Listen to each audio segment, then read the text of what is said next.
So we felt it would be useful to not only talk about how they can help you with residential, but also with commercial. And we're going to be discussing commercial moving tips. We've never brought up the commercial side of GMetz Moving and how we can help business owners or managers really figure out the best way to move their business without a lot of downtime. Because again, if you're down, you're not making money.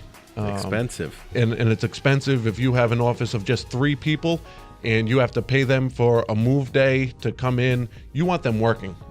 So we can provide off-hour moving. That way it does not affect your hours of operation. So we could do something before you open in the morning, between the 8 and 9 in the morning time frame where you're finished by that time. Or we could do something in the afternoon when you close, again, to minimize the downtime.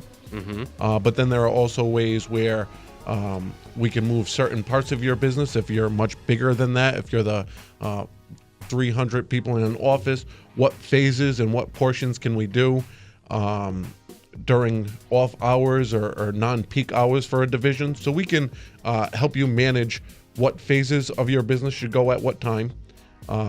We can provide rental equipment as well, so that way you could pack up the belongings a few days before the move, so you don't have to worry about that happening last minute, or how are we going to get all these boxes, where are we going to get all this stuff. We drop off a bunch of that stuff way before move day.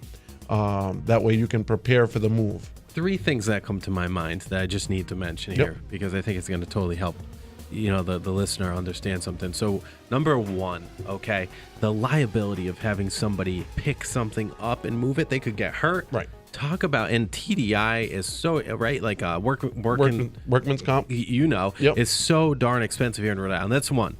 Number 2, what I see is, what if they install something wrong or break it, which leads to who's now responsible? At least if something was with a moving company who's insured and whatnot, you would take care of that, or the IT company would take care of that. And number 3, the downtime, like you said.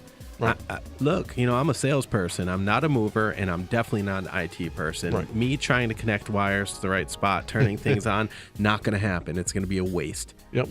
And that's where really it comes down to, you want to be smart about it. Just because you're moving an office of 150 people or more doesn't mean that it's going to be very expensive, because you can break it down into smaller phases over a time frame. Most of these bigger jobs, most of the time you have some sort of leeway with timing, whether you have 2 weeks in advance of your new space. So again, you can stop moving over specific departments. What departments are always talking to each other? Those are the departments you want to get over at once. Call us in very early. We can help the whole process, whether it's residential or commercial. The sooner you call, the better we're going to be able to help you manage the whole move.